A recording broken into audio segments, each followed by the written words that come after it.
thank you for joining the U.S. Army Corps of Engineers Northwestern Division for today's conference call covering the test flows from Fort Peck Dam.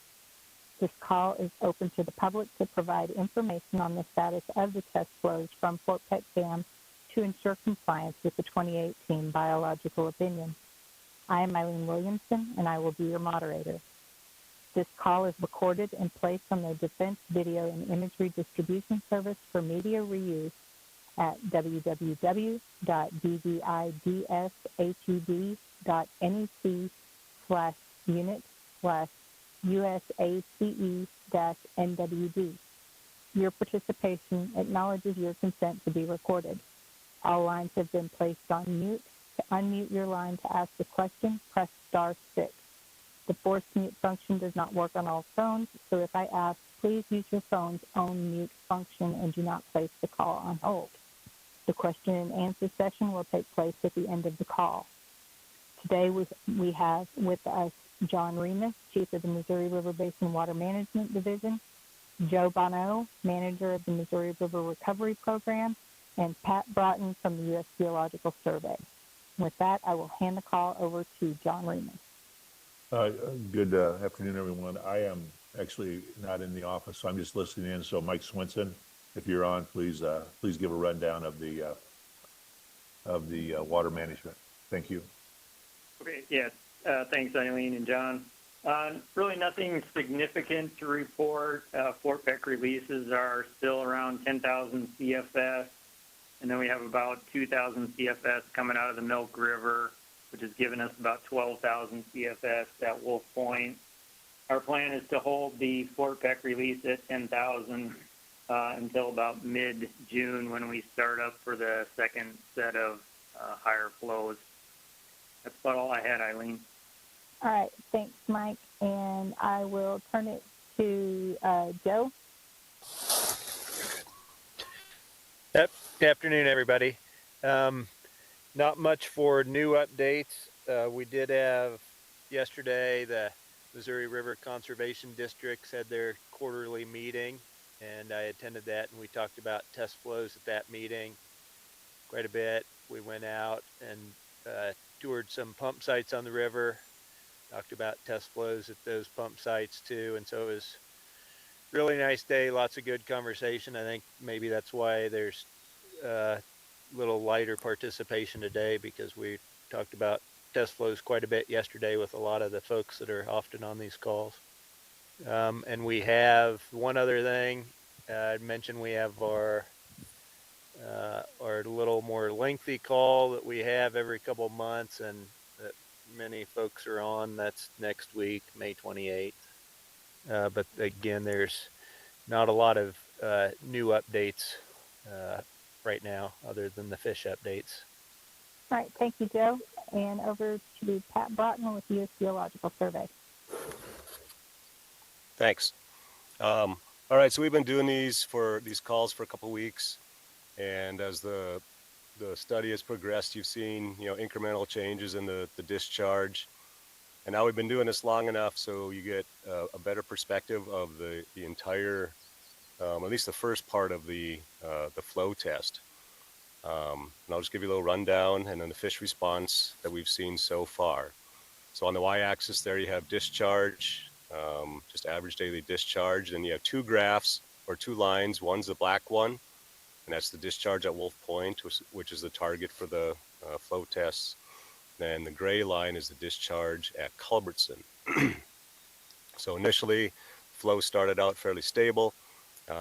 Then beginning April 26th, the flows were increased, and you can see kind of the mirror image of the flows at Wolf Point and Culbertson.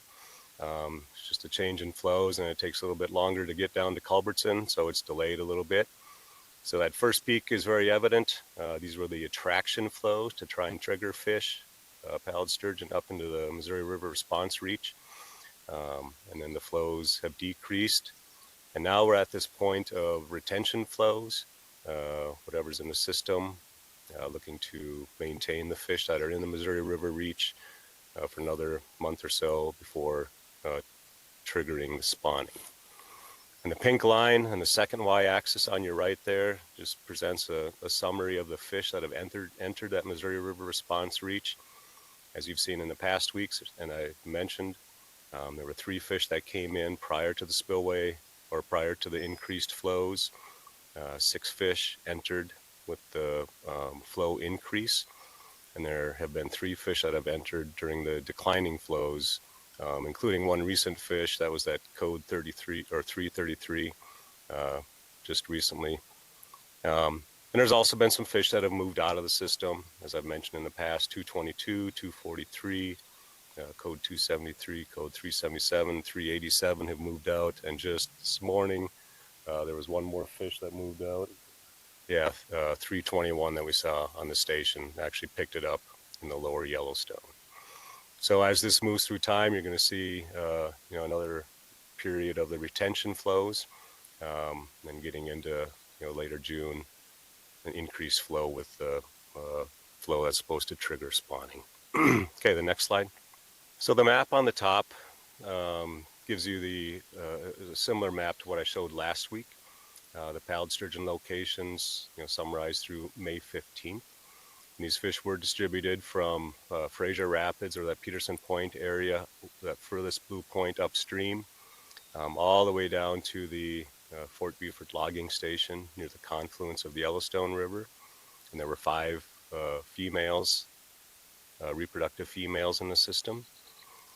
The map on the bottom portion of the screen has an update through May 20th. Those 5 reproductive females do remain in the response reach. Code 337, 342, 422 are the hatchery origin females, and then there are 2 wild females, the code 262 and the code 272. Most of those males remain, or most of the males remain. Some of them have exited, as I mentioned in the previous slide.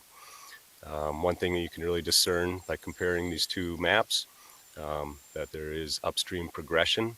There was one fish most recently relocated just downstream from the mouth of the milk, that furthest upstream blue point, that male. But also really evident that upstream progression in the females. Last week, that female, code 272, was right down on the lower Missouri River by the Yellowstone River confluence. That fish was detected at Culbertson, actually manually relocated as well. The other 2 females, code 422, code 262, have moved upstream as well, along with code 337, that female, and code 342. And there are a couple of remaining fish that we don't know the sex, the reproductive status on, and crews are really going after those to target them and figure them out. And that's it. All right, thank you, Pat. And we will move to the question and answer session. Right now, I've got 42 callers on the line. If you have a question, feel free to use the WebEx app to raise your hand, or when your state is called, come off mute.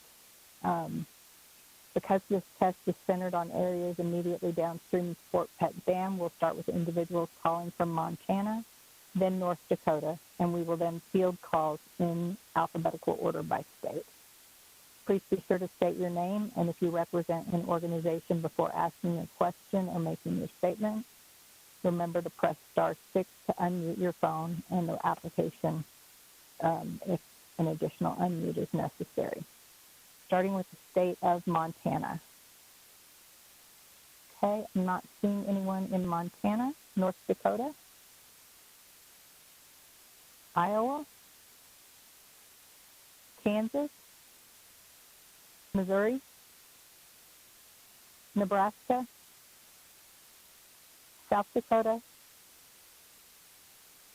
Wyoming? Okay, any callers I may have missed?